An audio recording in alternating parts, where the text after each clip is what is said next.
तो रेलवे का एनटीपीसी का फॉर्म भरने के लिए सरकारी रिजल्ट डॉट कॉम के वेबसाइट पे आने के बाद यहाँ पे लेटेस्ट जॉब लिखा हुआ है। यहाँ पे शुरू में ही इसका लिंक दिया हुआ है, तो आपको इस पर क्लिक करना है। क्लिक करने के बाद मैं पूरा प्रोसेस आपको बताता हूँ कि कैसे इस फॉर्म को भरना है। ए टू जेड प्रोसेस बताऊँगा दोस्तों, पूरा पेमेंट तक। तो वीडियो को अच्छी तरीके से देखते रहिएगा। सबसे नीचे में जब आइएगा तो आपको यहाँ पर लिखा हुआ मिलेगा अप्लाई ऑनलाइन, क्लिक हेयर। तो इस पर आपको क्लिक कर देना है। क्लिक करने के बाद ये इसका मेन वेबसाइट ओपन हो जाएगा। वहाँ पे जाके आप इसे आसानी से इस फॉर्म को अप्लाई कर सकते हैं। तो ये देखिए फॉर्म यहाँ पे खुल रहा है। सबसे पहले आपको यहाँ रजिस्ट्रेशन करना होगा, उसके बाद आगे का काम करना होगा। तो यहाँ पे देखिए, यहाँ पे प्रोसेस दिया हुआ है नीचे में, न्यू रजिस्ट्रेशन ओटीपी एक्टिवेशन। तो सबसे पहले न्यू रजिस्ट्रेशन पर आपको जाना है। तो मैं यहाँ पे न्यू रजिस्ट्रेशन पे क्लिक करता हूँ। तो इस तरह से जब यहाँ पे मैंने क्लिक किया तो बहुत सारा इसका जोन खुल के आया। तो इस चीज़ को ध्यान रखिएगा, एक बार अगर आप किसी जोन को सिलेक्ट कर लेते हैं तो फिर आप उसे चेंज नहीं कर पाएंगे। तो मैं ध्यान से यहाँ पे सिलेक्ट कर लेता हूँ। मैं रांची जोन को सिलेक्ट करता हूँ, तो यहाँ रांची पे क्लिक करता हूँ। इस चीज़ को ध्यान रखिएगा क्योंकि मॉडिफाई भी बाद में नहीं कर पाएंगे। तो जिस जोन को सिलेक्ट करते हैं ध्यान से चुन लीजिएगा। इसके बाद देखिए, यहाँ से आपसे पूछा जा रहा है जिस योग्यता के आधार पर आप आवेदन कर रहे हैं उसे सिलेक्ट कीजिए।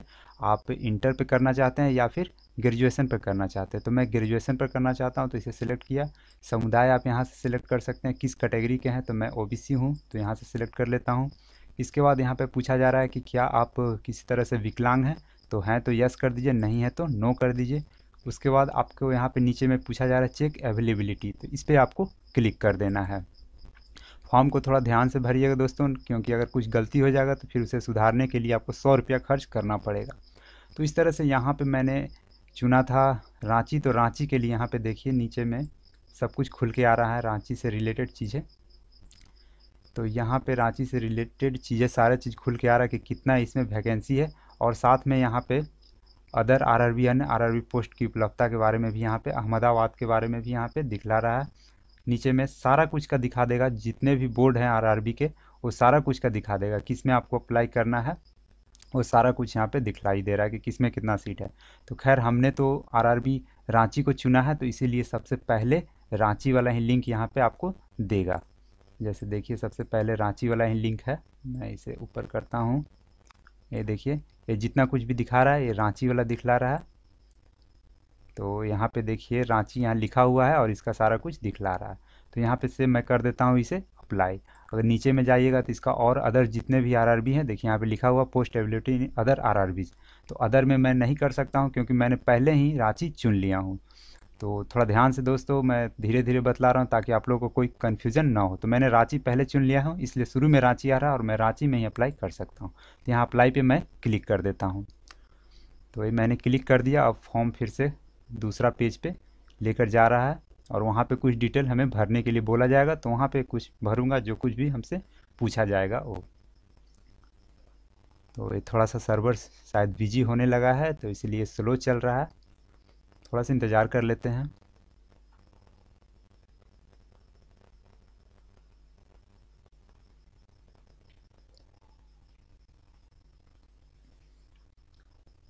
तो इस तरह से दोस्तों यहाँ पे कुछ पढ़ने के लिए, तो आप इसे आसानी से पढ़ सकते हैं कि क्या क्या आपका ज़रूरत पड़ेगा यहाँ पे फॉर्म भरते समय। तो खैर आप पढ़ लीजिएगा। मैं यहाँ पे सबसे नीचे में दो जगह पे टिक करने के लिए बोला जा रहा है, तो उसे टिक करके आपको सबमिट कर देना है।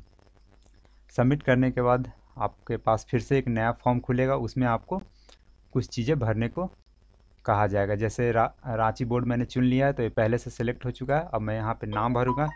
सब कुछ आप कैपिटल लेटर में ही भरिएगा तो ही अच्छा रहेगा। तो मैं यहाँ पे अपना नाम भर देता हूँ। मैं यहाँ पे कुछ भी छिपाऊंगा नहीं, जो कुछ भी रहेगा सब कुछ सही सही भरूँगा। उसके बाद यहाँ पे आपको डेट ऑफ बर्थ सिलेक्ट कर लेना है। जो भी डेट ऑफ बर्थ आपका है वो सिलेक्ट कर लीजिए।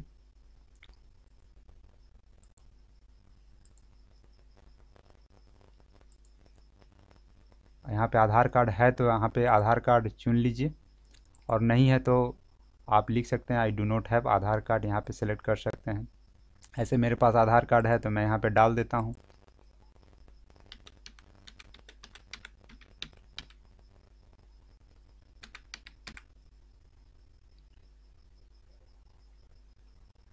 उसके बाद पिताजी का नाम डालना है, उसे भी डाल देता हूँ। उसके बाद मदर का नाम है, अब इसके बाद यहाँ पे पूछा जा रहा है कि मैट्रिक का रोल नंबर कितना है। यहाँ पे मैट्रिक का रोल नंबर पूछा जा रहा है।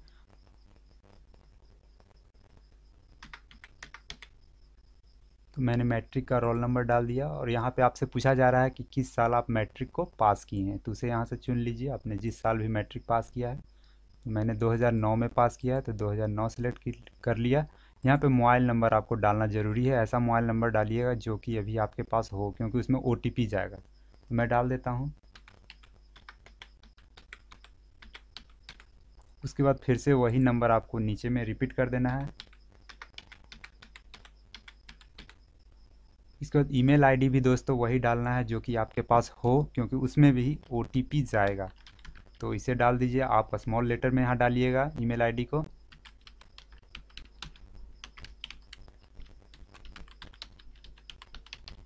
तो इसमें मैंने ईमेल आईडी डाला, फिर से ईमेल आईडी को रिपीट करना है तो मैं कर देता हूँ।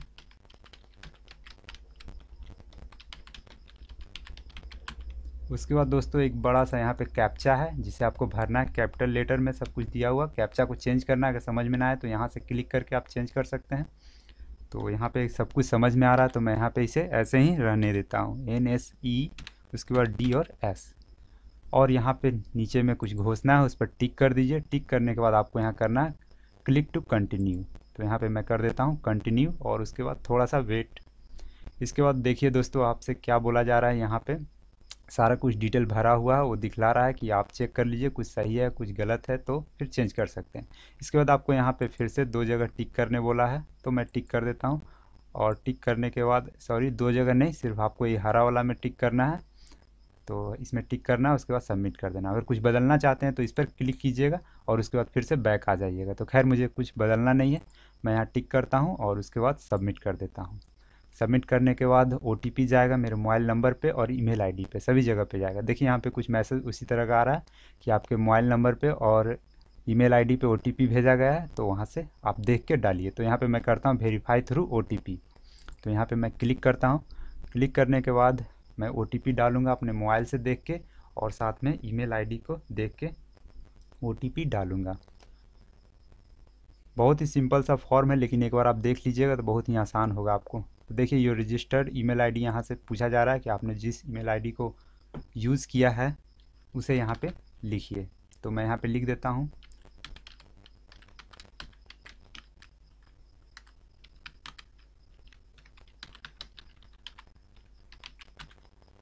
मैंने यहाँ पे लिख दिया। अब यहाँ पे आपसे पूछा जा रहा है कि ईमेल आईडी में जो OTP आया है उसे यहाँ पे डालिए। तो मैं ईमेल आईडी को चेक करता हूँ कि OTP आया है या नहीं। बिल्कुल OTP मेरे में आ चुका है ईमेल आईडी में।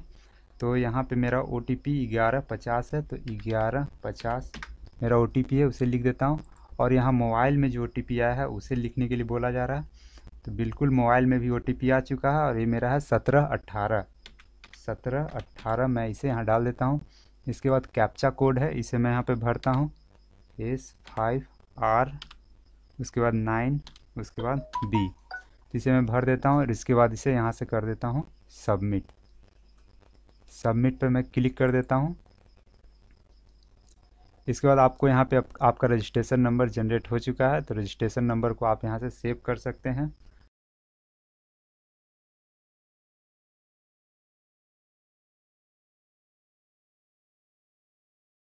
इसे डालना है और उसके बाद डेट ऑफ बर्थ डालना है। तो रजिस्ट्रेशन नंबर डाल देता हूँ। थोड़ा सा लंबा फॉर्म हो जाता है यही सब करने में, लेकिन फॉर्म में कुछ वैसा है नहीं।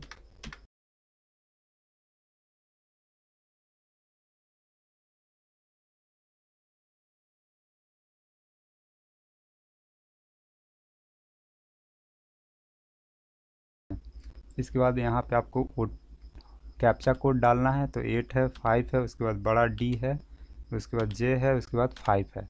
उसके बाद आपको यहाँ से लॉगिन हो जाना है। लॉगिन होने के बाद ये मेरा फिर से खुल के आ जाएगा नया फॉर्म और इसमें मेरा पार्ट जो बचा हुआ उसे भरना होगा। तो यहाँ पे पूछा जा रहा है percentage of mark required in 12th, मतलब 12th क्लास में जो मेरा परसेंटेज आया है उसे यहाँ पे मुझे लिखना पड़ेगा। तो चलिए मैं लिख देता हूँ कि 12th क्लास में मेरा कितना परसेंट आया है।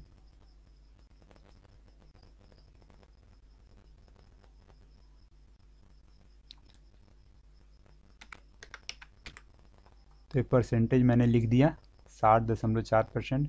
यहाँ से फिर से मुझे चुनना है कि किस कैटेगरी से मैं रिलेटेड हूँ। तो मैं ओबीसी नॉन क्रीमी लेयर का हूँ, तो इस पर क्लिक कर देता हूँ। और उसके बाद ये बोल रहा है कि आपने ओबीसी नॉन क्रीमी लेयर का चयन किया, आपको दस्तावेज सत्यापन के दौरान प्रमाण पत्र का उत्पादन करना होगा। ठीक है, करूँगा। और किस स्टेट से ये मेरा ओबीसी का सर्टिफिकेट जो है ना बनेगा, तो उसे मैं चुन लेता हूँ। मैं बिहार का हूँ तो मैं बिहार चुन लेता हूँ। और किस ज़िला का रहेगा, तो इससे ज़िला यहाँ से मेरा पटना हो जाएगा, तो मैं यहाँ से पटना सेलेक्ट कर लेता हूँ। यहाँ से आपसे पूछा जा रहा है कि जाति, जाति आपका क्या है उसे भी लिखना है कि किस जाति के हैं आप। तो मैं यहाँ कुशवाहा हूँ, तो मैं यहाँ कुशवाहा लिख देता हूँ। उसके बाद जेंडर, मेल फीमेल जो भी हैं उसे लिखिएगा। नेशनलिटी से सिलेक्ट कर लीजिए, सिटीजन ऑफ इंडिया। आप किस धर्म के हैं, हिंदू मुस्लिम जो भी हैं आप सिलेक्ट कर लीजिए। इसके बाद आपसे पूछा जा रहा है कि सब कुछ हिंदी में लिखा हुआ है दोस्तों, बहुत ही अच्छा फॉर्म है। जिन्हें इंग्लिश में प्रॉब्लम है तो हिंदी में भी समझ सकते हैं। क्या आप बेंचमार्क विकलांग हैं, ये पूछा जा रहा है, नो कर दीजिए। क्या आप कभी सेवारत हैं, पूर्व सेवारत है, कहीं पे एक सर्विसमैन है, अगर कभी सरकारी जॉब किए हैं कर रहे हैं तो यस कीजिए, नहीं है तो नो कर दीजिए। जम्मू कश्मीर का आपके पास डोमिसाइल है, बिल्कुल नहीं है, नो है। कोई पब्लिक सेक्टर में, कोई गवर्नमेंट जॉब में कर्मचारी हैं तो नहीं है, तो बस इसमें भी कर दीजिए नो। सब में यहाँ नो ही रहेगा। कि आप एक service group C, group D railway कर्मचारी और औपचारिक श्रम में विकल्प हैं, मतलब किसी तरह से काम वाम करते हैं, अगर करते हैं तो यस कीजिए, नहीं करते हैं तो नो कर दीजिए। फिर से पूछा जा रहा है कि आप किसी रेलवे संगठन के कृषि प्रशासनिक कार्यालय में कर्मचारी हैं, अगर हैं तो यस कीजिए, नहीं है तो नो कीजिए। कि आप आर्थिक पिछड़े वर्ग से संबंधित हैं, अगर हैं तो यस कीजिए और नहीं है तो नो कर दीजिए। आर्थिक पिछड़ा वर्ग का मतलब हो रहा है दोस्तों इकोनॉमिकली बैकवर्ड क्लास। तो आर्थिक पिछड़े वर्ग से संबंधित है तो यस बिल्कुल है दोस्तों, ये ज़रूर कीजिएगा। क्योंकि मैं अगर जैसे मान लीजिए कि इसका कहने का मतलब ये है कि आप अगर SC ST कैंडिडेट हैं तो यहाँ पे आप इसे यस ज़रूर कीजिएगा। मैं यहाँ पे नो भी कर दूंगा तो कोई फ़र्क नहीं पड़ेगा, क्योंकि मेरा तो 500 रुपया ही लगेगा। लेकिन अगर आप SC ST कैंडिडेट रहेंगे और इसे यहाँ पे कर दीजिएगा नो, तो प्रॉब्लम हो जाएगा दोस्तों, क्योंकि आपको फिर छूट नहीं मिलेगा। तो फिलहाल मैं यहाँ यस कर देता हूँ। Would you like to avail fee concession facility, तो यहाँ से मैं कर सकता हूँ, यहाँ से यस कर सकता हूँ। तो यहाँ पे सर्टिफिकेट, कार्ड नंबर, ये सब प्रमाण पत्र, कार्ड संख्या, ये सब डेट ऑफ इशू, ये सब डालना पड़ेगा दोस्तों, है ना, अगर आपको छूट लेना है तो इसीलिए खैर मैं तो पिछड़े वर्ग से संबंधित हूँ, लेकिन मुझे किसी तरह का छूट का यहाँ ज़रूरी नहीं है, तो मैं यहाँ नो कर देता हूँ। नो करने से कोई और चीज़ यहाँ पे पूछा नहीं जा रहा है। ठीक है दोस्तों, तो इसके बाद मैं यहाँ पे करता हूँ इस पर टिक और उसके बाद सेव पर क्लिक कर देता हूँ। अब आगे देखिए कुछ नया पेज खुलेगा। अब देखिए दोस्तों क्या हो करने बोल रहा, पेमेंट करने बोल रहा है। तो पेमेंट पर मैं यहाँ सेलेक्ट करता हूँ, बैंक यहाँ सेलेक्ट करता हूँ, पे नाउ पे क्लिक करता हूँ। पे नाउ पे क्लिक करने के बाद नया पेज खुलेगा। तो ये यहाँ पे थोड़ा सा नेटवर्क शायद हट गया, तो मैं यहाँ कंटिन्यू करता हूँ। ये फिर से आ गया, तो मैं यहाँ कर देता हूँ स्टेट बैंक के डेबिट कार्ड से पेमेंट। 500 रुपये का देखिए पेमेंट यहाँ से कटेगा, मैं कर ही देता हूँ जल्दी से।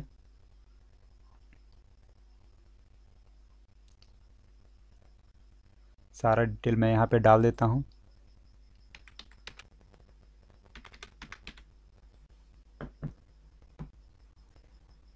और मैं यहाँ मेक पेमेंट पे क्लिक कर देता हूँ और ये देखिए मेरा पेमेंट यहाँ से सक्सेसफुल हो चुका है।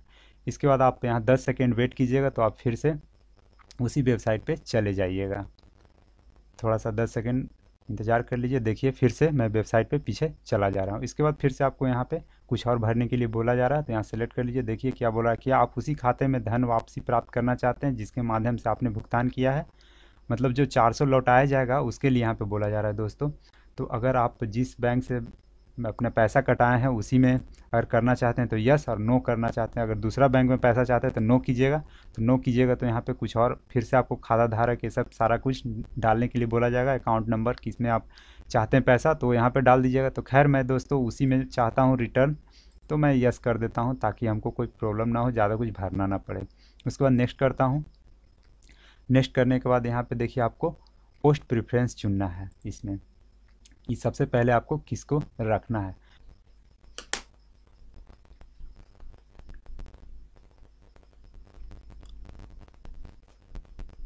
अब यहाँ पे दोस्तों आपको यहाँ पे पोस्ट चुनना है कि किसे आप किस नंबर पे रखना चाहते हैं। पहला नंबर पे आप क्या रखना चाहते हैं, स्टेशन मास्टर को रखना चाहते हैं या फिर सीनियर क्लर्क को या गुड्स गार्ड को, दूसरा तीसरा, इस तरह से आपको नंबरिंग डाल देना है।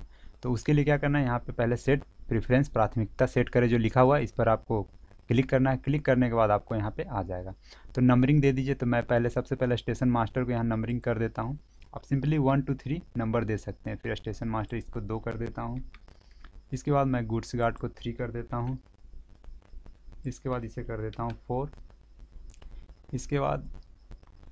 इसके बाद मैं इसे यहाँ से लाइन से बाकी सारा कुछ को लाइन से भर देता हूँ, इससे कोई प्रॉब्लम नहीं है। इसे मैं 5 कर देता हूँ। 6 7 8 आप अपने हिसाब से भर दीजिएगा। 10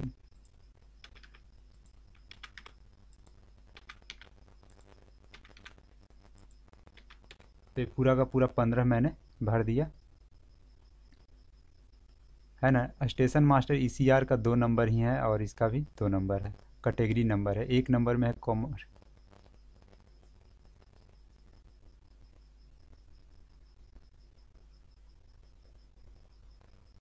तो इस तरह से मैंने यहाँ पे सब कुछ भर दिया, 15 का 15 सब कुछ भर दिया है। अब यहाँ पे देखिए 2 नंबर में एक ही चीज़ दिखला रहा है कि स्टेशन मास्टर का पोस्ट है।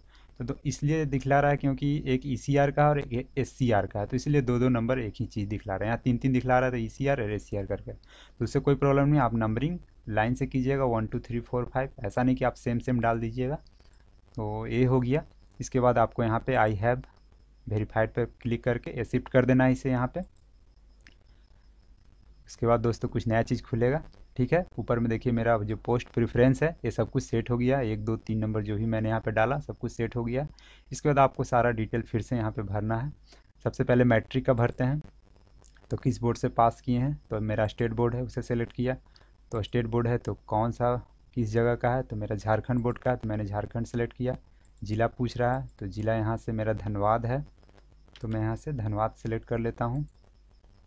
उसके बाद उत्तीर्ण होने का वर्ष तो मैंने पहले ही डाल दिया था रजिस्ट्रेशन करते समय ही, तो वही यहाँ पे दिखला रहा है। उसके बाद आपको यहाँ पे पूछ रहा है कि क्या कितना परसेंट है, सीजीपी आया है, फिर ग्रेड आया है। तो मेरा यहाँ पे ग्रेड सिस्टम था दिया हुआ, तो ग्रेड यहाँ पे कर सकते हैं। तो इस तरह से ग्रेड मेरा यहाँ मेरा परसेंटेज था, तो मैं यहाँ परसेंटेज करके यहाँ पे डाल देता हूँ मेरा जो भी परसेंटेज था। तो मेरा यहाँ 10th में परसेंटेज था 75.4, इतना मेरा परसेंटेज था। 70.4 मैं देख लेता हूँ थोड़ा सा, बिल्कुल सही है। उसके बाद ये मैंने अपना 10 वाला सारा डिटेल डाल दिया। अब उसके बाद ये है इंटर का, तो इंटर का सिलेक्ट करता हूँ। ये भी स्टेट बोर्ड मेरा झारखंड। इसके बाद ज़िला धनबाद।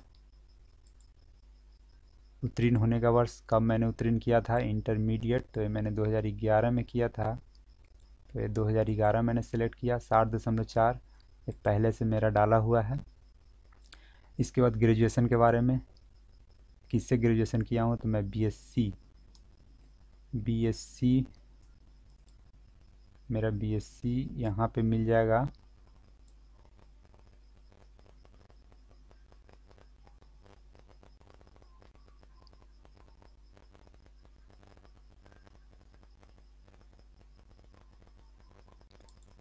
बीएससी मेरा है। उसके बाद कौन सा विषय है, तो यहाँ पे आप विषय को अच्छी तरीके से लिख दीजिएगा। तो मैं यहाँ लिख देता हूँ मैथ ऑनर्स है मेरा। उसके बाद स्टेट कौन सा है, तो मैं बिहार से हूँ।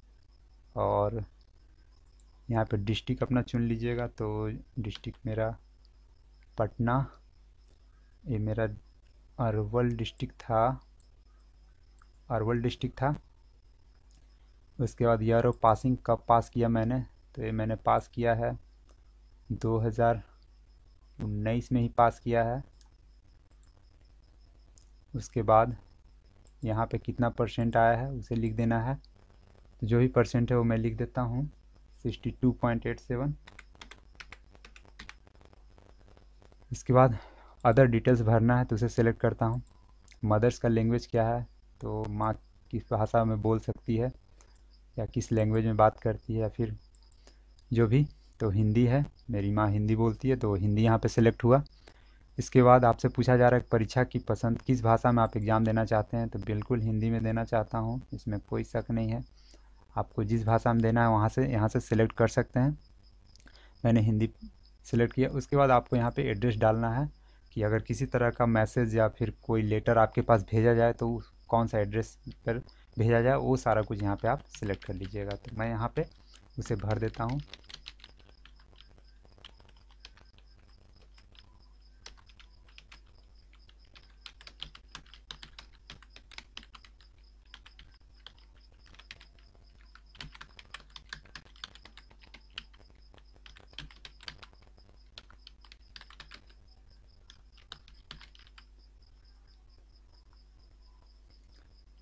तो एड्रेस लाइन 1 और एड्रेस लाइन 2 दिया हुआ है, तो सारा कुछ मैं एक ही में भर दिया हूँ, तो ये थोड़ा अच्छा नहीं लग रहा है। कुछ चीज़ को मैं मिटा देता हूँ और यहाँ डिस्ट्रिक्ट इसमें डाल देता हूँ।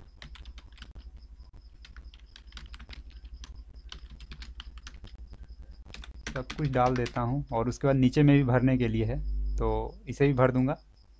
ऊपर में तो उतना कुछ भरा हूँ, इसके अलावा भी यहाँ पे पूछा जा रहा है तो उसे भी भर देता हूँ। इसके बाद आपको क्लासिफिकेशन पूछा जा रहा है कि मतलब आपका घर जो है सिटी टाउन कहाँ पे है, तो मेरा विलेज है भाई साहब, तो मैं विलेज यहाँ पे सिलेक्ट कर लेता हूँ। फिर से यहाँ पूछा जा रहा है सिटी टाउन विलेज, वो सिलेक्ट कर लेगा यहाँ पे। तो ये मेरा दुल्हिन बाज़ार में पड़ता है, तो दुल्हिन बाज़ार, और यहाँ पिन कोड यहाँ पे डाल देता हूँ। यहाँ पे जो मेरा विलेज का नाम है स्पेशली वो नहीं आ रहा है,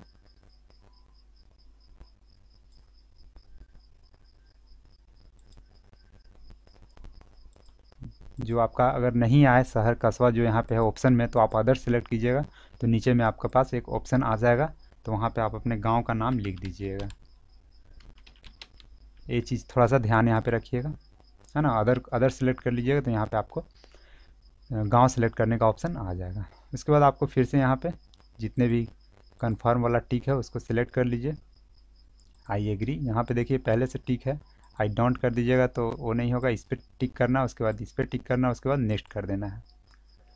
नेक्स्ट करने के बाद देखिए इस तरह से बोला जा रहा है कि आपको किस तरह का फ़ोटो यहाँ पे डालना है।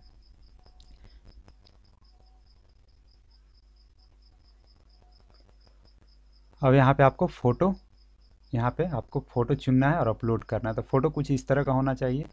फ़ोटो यहाँ पे जो 3 फ़ोटो दिया हुआ है इस तरह का फ़ोटो एकदम से साफ़ होना चाहिए।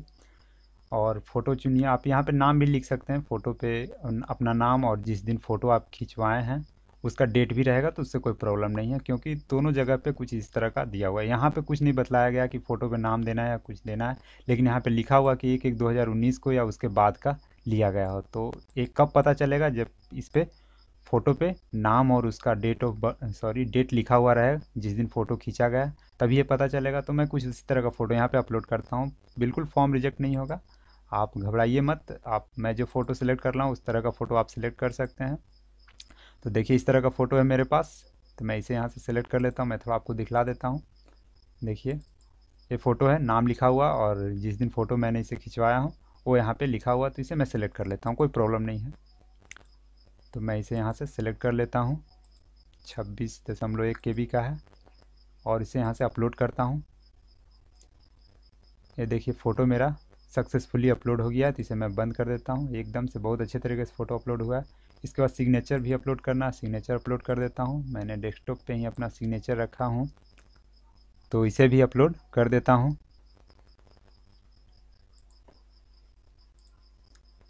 अब यहाँ से मैं सिग्नेचर अपलोड कर देता हूँ।